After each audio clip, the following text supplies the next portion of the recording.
Sometimes praise the Lord, sometimes cheer. Entonces habló Jesús a la gente y a sus discípulos diciendo: En la cátedra de Moisés se sientan los escribas y los fariseos. Así que todo lo que os digan que guardéis, guardadlo y hacedlo, mas no hagáis conforme a sus obras, porque dicen y no hacen.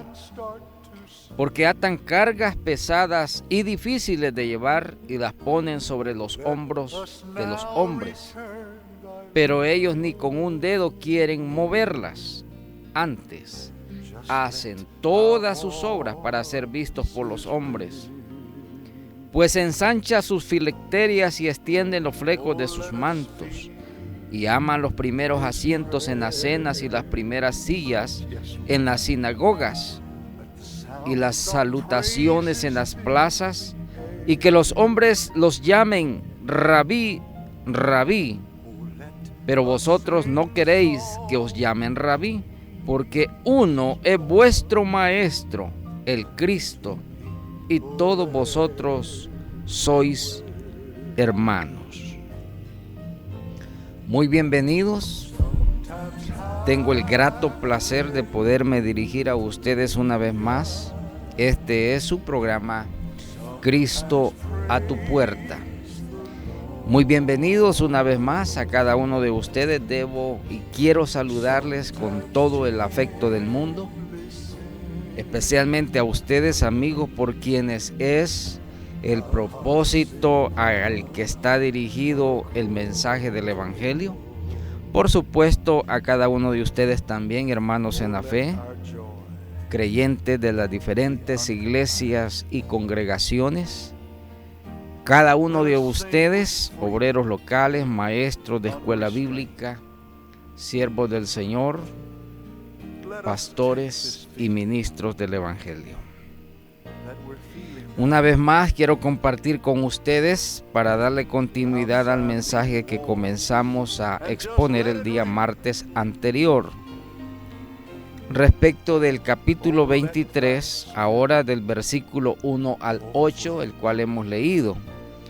En la sesión anterior habíamos leído del versículos del 13 al 15, pero en realidad este capítulo constituye una exhortación de parte de nuestro Señor Jesucristo, muy especialmente un llamado de atención a aquellos líderes o a aquellas personas religiosas que tratan de exponer un mensaje de Dios, y digo un mensaje de Dios y no del Evangelio, porque hay una clara y abismal diferencia entre el mensaje que se oye, el mensaje que se escucha cuando se habla de Dios, y el mensaje del Evangelio. ¿Y por qué tengo que decir que hay una clara y abismal diferencia? Sencillamente porque el nombre de Dios ahora mismo es utilizado como un estribillo en donde se da cuenta de toda clase y suerte de interpretaciones religiosas acerca de Dios. En realidad, todo mundo, o casi todo mundo, tiene la mínima noción de Dios. La Biblia dice que incluso la conciencia humana, la razón, la inteligencia, el sentido común da cuenta a nuestra inteligencia de la existencia de un Dios o de la existencia de una mente superior, divina, inteligente y todopoderosa, que ha dado lugar a que existan todas las cosas. Romanos 1:18 dice que las cosas invisibles de Dios, su eterno poder y deidad, se hacen claramente visibles desde la creación del mundo, siendo entendida por medio de las cosas hechas, de las cosas creadas, de manera que no tienen excusa. De manera que al hablar de Dios, casi todos coinciden en la existencia de un ser divino. No siempre ese ser divino, no siempre ese Dios al que llamamos Dios, está en concordancia con el conocimiento del Evangelio. Tan es así que Pablo, siempre refiriéndonos al pasaje de Romanos capítulo 1, dice que los hombres le han dado pleitesía, le han dado honor a lo que los hombres llaman Dios, pero que en realidad no es Dios. Y claro,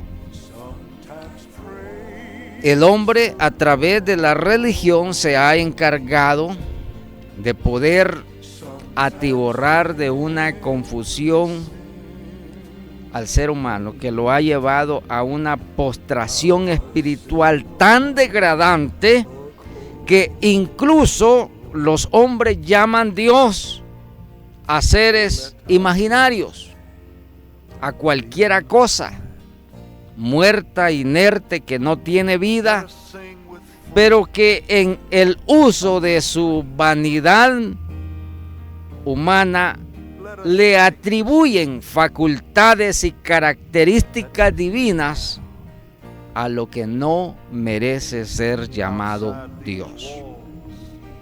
Y en este sentido de cosas parece no ameritar una mayor explicación para poder comprender este estado de cosas tal como quiero o he tratado de planteárselo a usted. El problema deviene cuando en el medio de ese mundo al que vamos a llamar ese mundo religioso, queremos hacer cosas, queremos atribuir cosas, queremos normar la vida de las demás personas, queremos conminar a la gente a adoptar posturas religiosas que no pasan de ser exacta y simplemente eso, una simple postura religiosa. Y esta situación se agrava todavía más cuando nosotros, de este lado de aquellos que nos ocupamos de lo que nosotros consideramos las cosas espirituales o las cosas eclesiásticas, parece que no tenemos una correspondencia de las palabras con los hechos. Parece que no tenemos una correspondencia de nuestras obras con lo que creemos. Parece que no tenemos una correspondencia de lo que enseñamos con lo que practicamos. Y no estoy hablando de perfección, por supuesto, lo he mencionado tantas veces, que alrededor de este tejido de argumentos muchos quieren encontrar la perfecta excusa para no acercarse a Dios. Porque claro, podrán encontrar un mal ejemplo en aquellos que estamos llamados a dar un buen ejemplo. Porque claro, la gente espera de ver en el creyente especialmente un tipo de persona que ha adoptado estilos de vida diferentes a los que el mundo tiene, vive y practica. Y eso es entendible. No hay por dónde perderse. En realidad, es una lógica del pensamiento que nos dicta razonablemente que así debe de ser. Sin embargo, y es aquí donde quiero adentrarme al pasaje escritural del capítulo 23, versículos 1 al 8, el cual hemos leído inicialmente. Si alguna vez usted se ha preguntado, y quizás ha tenido el tiempo para poder dilucidar, para poder meditar, cuáles fueron las mayores afrentaciones que tuvo, o confrontaciones asimismo, que tuvo nuestro Señor Jesucristo. Fíjese que cuando nosotros leemos los evangelios, podemos darnos cuenta que los mayores problemas en la vida civil, en la vida de Jesucristo, no fue en una abierta confrontación con las autoridades del Imperio Romano. Muy por difícil que parezca creerlo, aun cuando el Imperio Romano es considerado uno de los imperios más crueles y sangrientos de la época antigua, contradictoriamente el Imperio Romano tenía una normación o una normativa de vida muy especial. De hecho, quiero decirle que una de las primeras fuentes originarias de las legislaciones modernas, casi en todos los ámbitos de la vida y de la actividad del ser humano, tenían su asiento en la legislación en el Imperio Romano. El Imperio Romano fue un imperio extraordinariamente organizado, tanto política como jurídicamente. El Imperio Romano tenía una legislación tan vasta y extensa que normaba casi todos los ámbitos de la vida humana, incluso el ámbito de la vida religiosa de las personas. Tan es así, incluso, que el pueblo judío, siendo un pueblo altamente religioso, tenía ciertas libertades para poder practicar sus credos religiosos.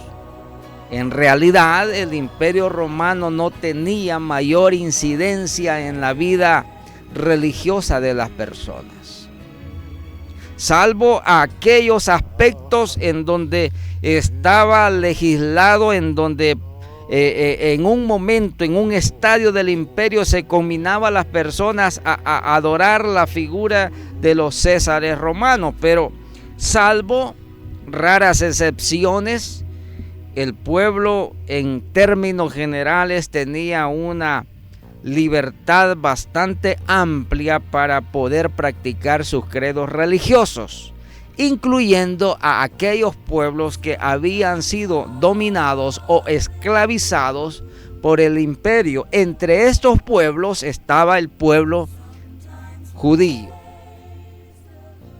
Los hebreos tenían una cierta libertad religiosa. Es más, tenían sus propios sacerdotes, tenían sus propias sinagogas y se les respetaba en términos generales las prácticas cotidianas de sus creencias y de su fe religiosa. En este medio circunstancial de cosas aparece nuestro Señor Jesucristo. Estamos hablando del primer siglo de lo que ahora conocemos como la era cristiana. Pues bien, salvo el nacimiento del Señor Jesucristo, que tuvo ciertas altibajos en cuanto a el escándalo que conllevó el anuncio del nacimiento de lo que los judíos consideraban el rey de los judíos o el rey del pueblo hebreo. ¿Recuerda usted, por ejemplo, cuando Herodes mandó a aniquilar, ordenó a matar a todos aquellos bebés, a todos aquellos niños, porque se presumía, de acuerdo a las fuentes de información que ellos tenían, que entre estos niños había nacido el Salvador de los judíos. Claro, la interpretación y el entendimiento originario que ellos tuvieron en cuanto al anunciamiento del nacimiento del Salvador, lo vieron, lo escucharon desde el punto de vista del poder político y consideró en un momento determinado que este iba a ser el Salvador del pueblo judío de la esclavitud del imperio. Muchos creyeron que en ese contexto de cosas es que debía de aparecer el Mesías. De hecho, la palabra Mesías significa Salvador. Lo que no supieron ni entendieron ellos es que el Salvador del mundo, el Mesías, Jesucristo, el Hijo de Dios, venía a nacer como el Salvador, pero no un Salvador político, no un Salvador territorial, no un Salvador que iba a liberar al pueblo del imperio de la dominación romana. Este Salvador, este Mesías, proféticamente era el Salvador, pero el Salvador de el alma humana.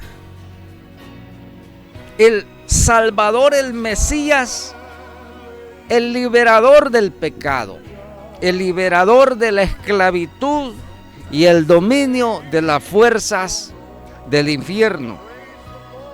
Este Salvador era el que iba a posibilitar la renovación y el acceso que mucho tiempo atrás había sido resquebrajado por parte de la desobediencia del ser humano y que Dios tuvo la necesidad de desechar eternamente al hombre de su presencia.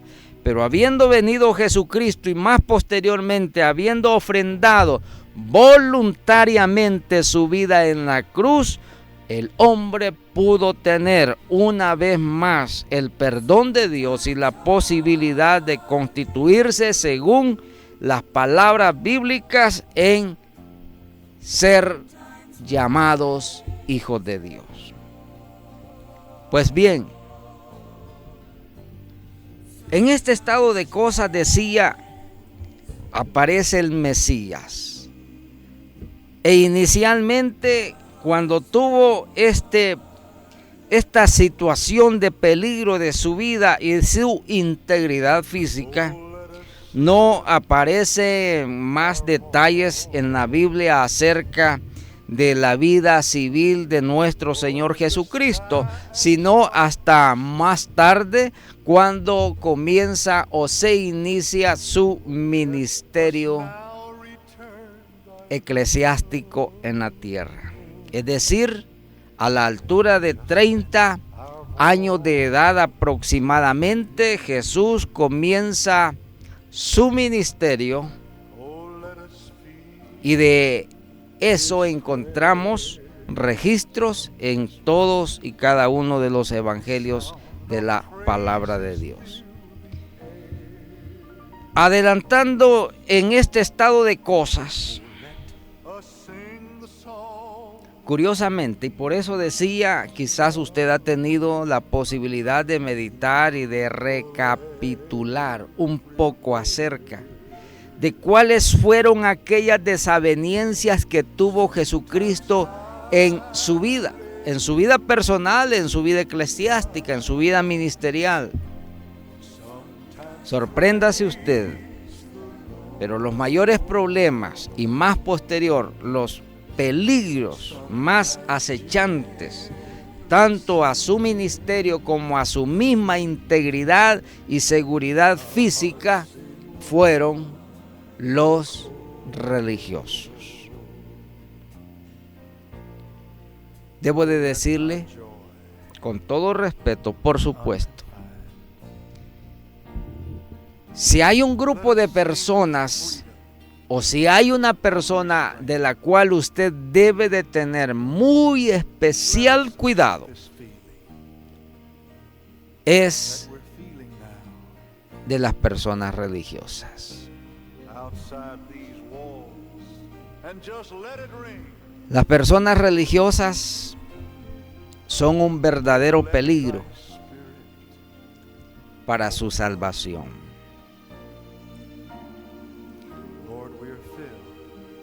La persona religiosa casi siempre está al acecho.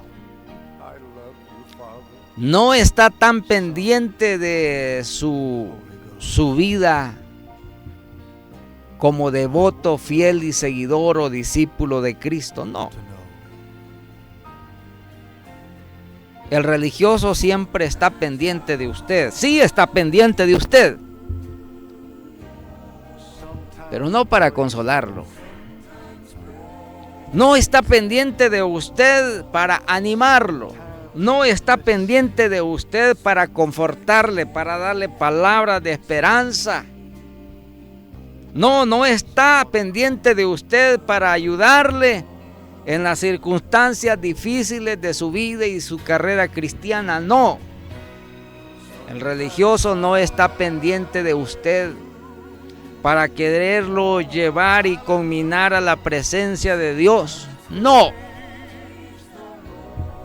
El religioso siempre está pendiente de usted. Sí, está pendiente de usted, pero para condenarlo, para señalarle,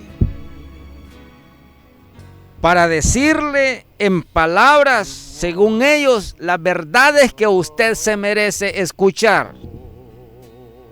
Pero que casi generalmente esas palabras no son palabras de aliento ni de esperanza, son palabras de reproche, de condena, y son palabras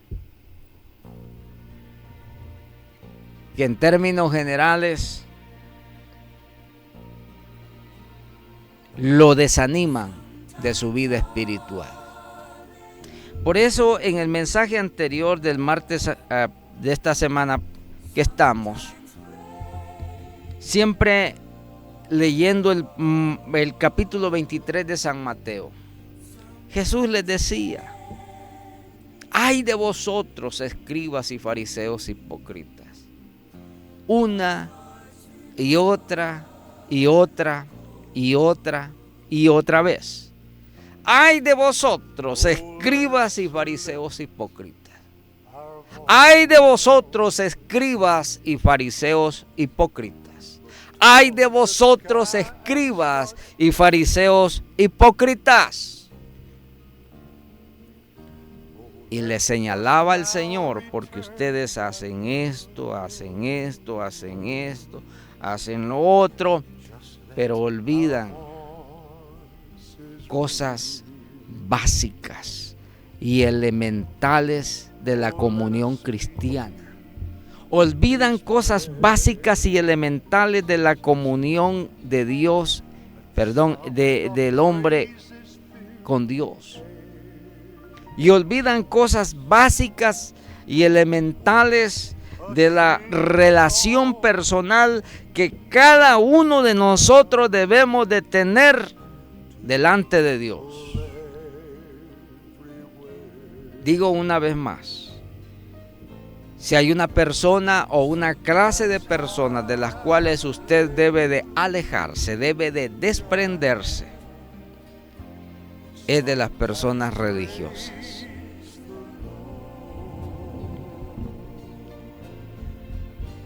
¿Sabe usted que en nombre de la religión se han hecho cosas deslenables en este mundo?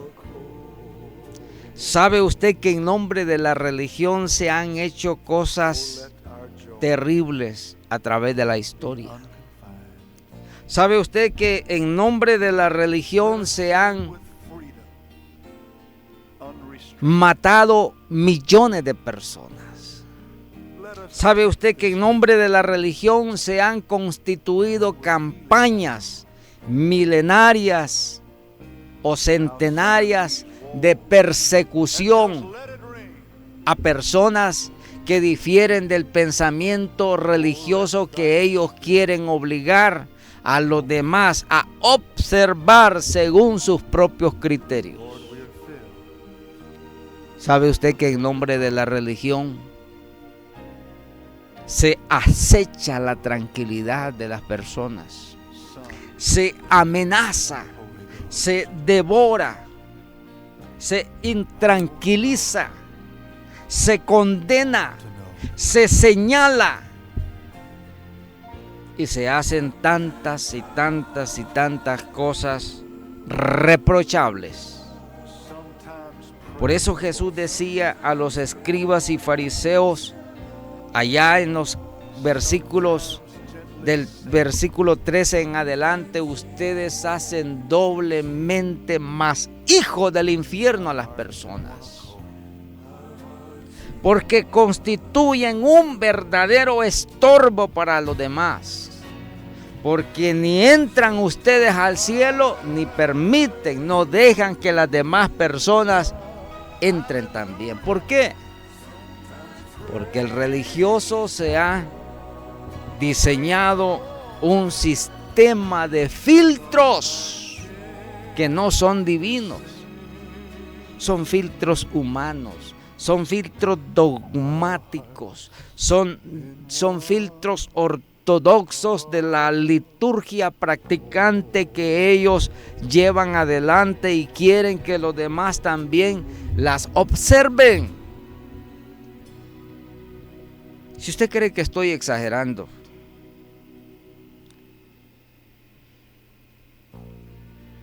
habló Jesús a las gentes, versículo 1, y a sus discípulos diciendo: en la cátedra de Moisés se sientan los escribas y los fariseos. La cátedra de Moisés constituía para el pueblo judío y todavía constituye hasta el presente todo ese compendio de normas religiosas que el fiel seguidor de la religión judía estaba obligado a observar. Hay tantas prácticas religiosas que son muy exclusivamente pertenecientes a la liturgia de la religión judía. Y quizás entre paréntesis tengo que decir, hay todavía resabios al tiempo presente de lo que las personas, no teniendo claridad de sus prácticas, quieren considerar como necesarias algunas observancias de las liturgias judías. Le voy a mostrar un ejemplo. Dentro de las liturgias de la religión judía estaba la observancia de guardar el día sábado. Y recuerda usted cuando el apóstol Pablo tuvo una discusión o una exhortación contra Pedro, porque cuando Pedro evangelizaba y la gente se convertía, Pedro todavía quería judaizar a la gente. Y esto lo encontramos en el libro de los Hechos, cuando el apóstol Pablo reprende a Pedro y le dice: no tienes que hacer eso. Venido Cristo, ya no estamos bajo la ley. Venido Cristo, estamos ahora en la gracia. Y toda aquella liturgia, todo aquel ceremonial que era sombra de lo que había venir por delante, ahora está consumado en la persona y en la obra completa, expiatoria de Jesucristo, el Hijo de Dios, para la humanidad. Ya no es necesario todo aquel ceremonial, porque en la persona de Cristo se consumó la ley. Y ahora se abre una dispensación nueva, un periodo, un lapso de tiempo diferente, en donde la ley, si bien no queda abrogada totalmente, ya el acceso al cielo, el acceso al Padre, ya no es por la religión, ya no es por la liturgia, ya no es por el ceremonial, ya no es por el simbolismo, ya no es por la práctica de aquellas ofrendas, aquellos holocaustos que representaban más adelante el sacrificio perfecto que Jesucristo tendría que obrar en la cruz del Calvario. Cuando Cristo muere crucificado, la Biblia dice que el velo del templo en Jerusalén se partió, dando a entender, simbolizando, que ese velo que atajaba y no permitía que la persona tuviera acceso directo a la presencia de Dios, ahora se abre, se parte y se establece un vínculo de comunión, un vínculo de relación personal entre la persona que reconoce a Jesucristo como el Salvador y el Padre. Estos son aspectos doctrinalmente extraordinarios. Pero fíjese usted, porque quiero regresar al aspecto fundamental que me ha traído a exponer esta palabra. Decía el Señor: en la cátedra de Moisés se sientan los escribas y los fariseos. Así que todo lo que os digan que guardéis, guardadlo y hacerlo, mas no hagáis conforme a sus obras, porque dicen y no hacen. Esto es lo que le decía al principio. El religioso siempre va a querer que usted esté conminado a practicar ciertas cosas que ellos no lo hacen, que ellos no lo practican. Porque la figura del religioso vive de las apariencias. La figura del religioso vive de el elogio de los demás, del decir, del qué hablar, del qué aparentar, del qué guardarse, porque el religioso se guarda, muy bien se guarda, de que la gente no lo critique. Y si para eso hay que guardar extremas medidas de apariencias, hay que hacerlo. Y es por eso que Jesús les decía: hipócritas. Lamento decirlo en estas palabras, pero tengo que decirlo: el religioso generalmente es un hipócrita. Generalmente es un hipócrita. Porque está más pendiente de usted que de sí mismo. Está más pendiente de mí que de su persona. ¿Acaso conoce a alguna persona con estas características y cualidades? Huya de ellos. Y algo más tengo que decirle. No le tenga temor a ser confrontado. Porque si bien usted no está llamado a entablar confrontación con nadie, especialmente con un religioso, pero sí con la sabiduría de Dios usted puede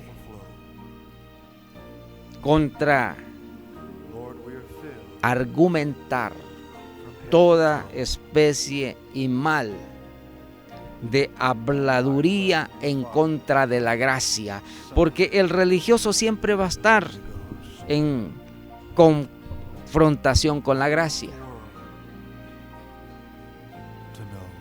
Para el religioso la ley es más importante que la gracia. No así Cristo, no así el Evangelio del Señor. Jesús decía: yo quiero misericordia más que sacrificio. Aspectos de los cuales el pueblo cristiano evangélico hoy en día parece ser que está olvidando.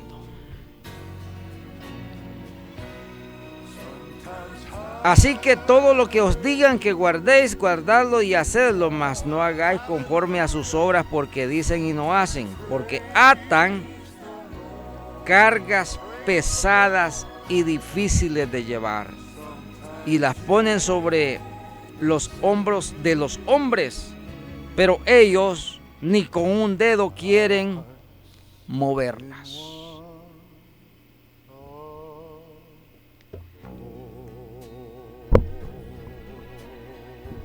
Hablando de la religión siempre trae consigo aparejada cargas y pesadas cargas. Y estas cargas no son físicas, estas cargas no son materiales. Peor que una carga física y material, las cargas religiosas se cargan sobre los hombros del espíritu y del alma humana.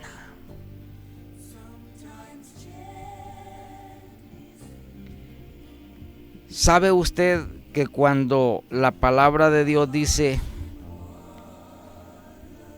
conoceréis la verdad, dijo el Señor, y la verdad os hará libre? Yo os haré libre, dijo el Señor. Venid a mí, yo los voy a librar de las cargas. Si alguien se siente con cargas pesadas, se las voy a quitar, yo les voy a liberar de esas cargas, porque esas cargas no están física ni materialmente sobre nuestros hombros. Esas cargas están cargadas sobre el espíritu del hombre, sobre su estado emocional, sobre su estado espiritual, su vida intangible, su vida subjetiva, hacia aquella vida que no podemos ver a través de nuestros ojos, pero esa vida que es muy vista claramente por el ojo divino, en donde Dios conoce sus pesadas cargas, amigo. Dios conoce de usted cuáles son sus aflicciones, cuáles son sus problemas, cuál es su estado emocional, cuáles son las circunstancias que lo están agobiando, y muy probablemente en un momento determinado de su vida a querer hasta acabar con su propia vida. Porque las cargas de esta vida sí realmente son pesadas. Las cargas que este mundo trae consigo, la tragedia, las desavenencias, el dolor, el sufrimiento, la enfermedad, las quejas, el dolor, la traición that we're feeling now. y tantos males que aquejan la vida humana, These walls. de las cuales muchas veces la psicología no puede hacer nada, la psiquiatría no puede hacer nada, Overflow. la política no puede resolver sus problemas, la sociología no puede resolver sus problemas. I love you, Father. Muy probablemente en este momento que usted esté escuchando estas palabras, habrá alguien que considera su vida personal verdaderamente una tragedia. Pero yo debo de decirle a usted con toda propiedad de la palabra,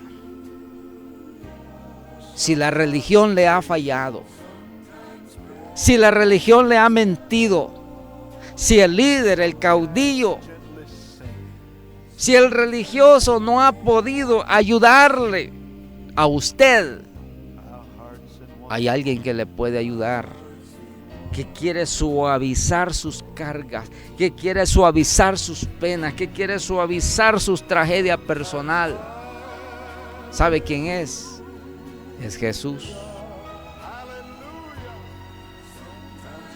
Y cuando una persona ha venido o venida a los pies de Cristo, entra la plenitud de la presencia del Espíritu Santo. Y entrado a su corazón, entrado a su mente, entrado a su conciencia, le devuelve la esperanza, le devuelve, le da la paz que necesita su alma, su espíritu. Porque sobre todas esas cargas de las cuales no tiene poder ni dominio la religión, porque muy posiblemente usted ha llegado a esa conclusión, aún la religión le ha fallado.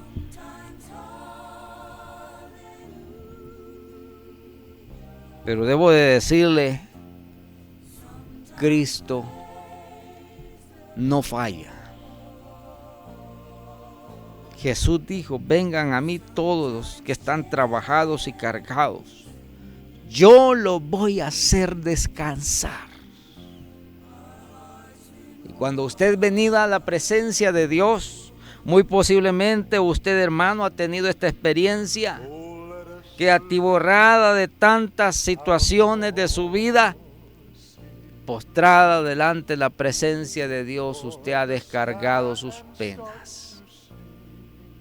Ha descargado sus dolores, sus sufrimientos, y Dios le ha devuelto, y el Señor le ha devuelto la paz que usted necesita. Algo que la religión no puede hacer por usted. Esto, dijo el Señor, atan cargas pesadas y difíciles de llevar y las ponen sobre los hombros de los hombres, pero ellos no son capaces de mover ni con un dedo lo que quieren que usted haga.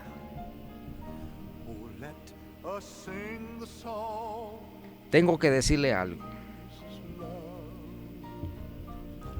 Aún dentro del Evangelio hay religiosos.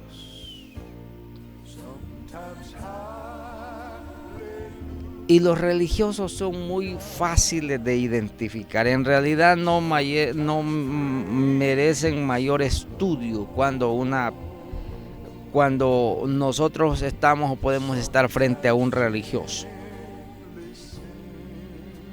Como dije en un principio, el religioso, ¿quiere usted identificarlo? El religioso se jacta de su santidad, para comenzar. En segundo lugar, el religioso siempre está señalando a los demás. En tercer lugar, el religioso siempre está acusando a los demás. El religioso siempre estará delatando las debilidades de los demás. Y en quinto lugar, el religioso siempre estará condenándolo a usted Lord, we're por lo que hace, por lo que no hace, por lo que se pone, por lo que no se pone, por lo que viste, por lo que no viste. Son Hablo de la indumentaria, por supuesto. El religioso siempre va a estar pendiente de cualquier cosa, to know. menos interesado en que usted establezca un vínculo de relación personal, de comunión, de intimidad en la presencia de Dios. Praise the Lord. Por eso sigue diciendo el pasaje: antes hacen todas sus obras para ser vistos de los hombres, pues ensanchan sus filacterias y extienden los flecos de sus mantos. Por si usted cree que es una exageración, está hablando de la indumentaria, el vestir del que tanto ahora se oye y se escucha predicar. Esto lo dijo el Señor. El religioso ensancha sus filacterias. Aquel traje especial diseñado para los religiosos, en donde, de acuerdo al simbolismo de la religión judía, los religiosos andaban cargando una cajita de cuero en su pecho, generalmente una cajita pequeña de cuero, y dentro de esa cajita de cuero, esa es una filacteria, ahí andaban cargando pequeñas oraciones, para que de vez en cuando, públicamente, a la vista de las personas, ellos sacaban de esa filacteria o de esa cajita de cuero sus oraciones y comenzaban a rezarlas públicamente. Oh, let us lift Es más, our voice ensanchan sus flecos de sus mantos. toward the sky and El vestir del religioso siempre se caracterizaba por añadir especialmente ciertos adornos a sus trajes o a sus vestimentas. just let our voice Y entre estos adornos estaban los flecos de sus mantos, es decir, de sus vestidos. oh, let us feel Porque tanto hombres como mujeres utilizaban vestidos, y estos eran, la cultura y el típico traje cotidiano de aquella época. us sing the song Jesus love. Las túnicas, hombres y mujeres utilizaban túnicas, pero el religioso mandaba a insertar algunos adornos a sus trajes. Sometimes praise the Lord. ¿Sabe usted que hay un dicho que dice que el hábito no hace al monje o al sacerdote? Debo de decirle, usted puede ponerse lo que usted quiera. Si usted considera que debe de andar, claro, siempre muy bien presentable, es una cuestión de sentido común, Let us sing with freedom, unrestrained. de educación, si usted lo quiere considerar Let así. us take this feeling Pero usted debe de andar muy bien, that we're feeling now no debe de andar desordenado. outside these Pero lo que usted se pone o no and just let it ring. realmente quita de usted su santidad o aumenta su santidad, porque el religioso cree que la ropa, el vestido tiene cierto poder From head to toe. espiritual, algo que no es así. Lamento decirle, no es así. Son, Usted puede vestir con su camisa manga larga, y eso no necesariamente lo hace más santo a usted. to know Porque en este tiempo la religión se ha encargado de despotricar por cualquier cosa. times praise the Lord. Y claro, no es el tema que me ocupa. Pero tengo que decirle que el religioso estará más pendiente de lo que usted se pone, de lo que usted viste, de lo que usted no se pone. Our hearts in one accord. Cuando dice la Biblia, Dios mira el corazón del hombre. Eso no quiere decir que usted va a andar desordenadamente, tampoco, no estoy diciendo eso. Pero Dios primeramente mira su corazón, el estado de su conciencia, la necesidad que hay en su alma, el hambre, la sed, la devoción con que usted viene a presentarse delante de la presencia de Dios. Por eso en otras ocasiones he mencionado de la comprensión de los aspectos culturales que deben de considerarse a la hora de condenar o de absolver a las personas que tienen ciertas prácticas que son bastante distintas quizás a las que usted practica. Pero eso está circunscrito dentro del contexto de las culturas humanas.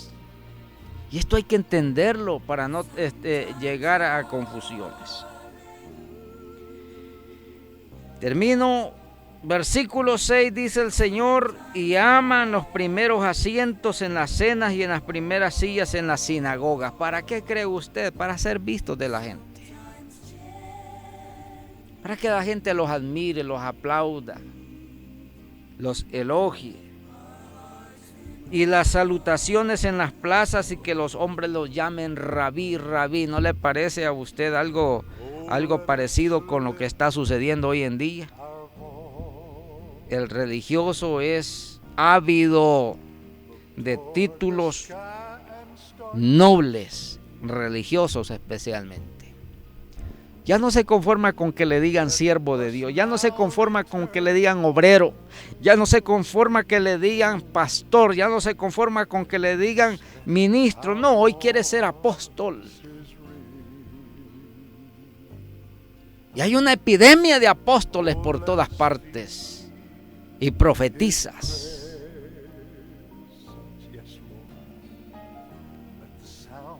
Usted y yo, hermano o amigo, debemos considerarnos a sí mismos como necesitados de Dios. Y cuando nosotros reconocemos la necesidad de Dios en nuestra vida, ¿sabe qué? Lo primero que vendrá de parte de Dios a su vida y a mi vida va a ser un espíritu de sencillez, un espíritu de comunión, un espíritu apacible, un espíritu de sencillez, un espíritu en donde pondremos el interés supremo del Evangelio especialmente por sobre el interés de la religión. Debo de agradecer de usted su atención. Muchas gracias por haber compartido conmigo este mensaje, haber dispuesto estos pocos minutos para examinar la palabra de Dios. Quiero recordarles que mañana es un día propicio para estar en la casa de Dios, no necesariamente porque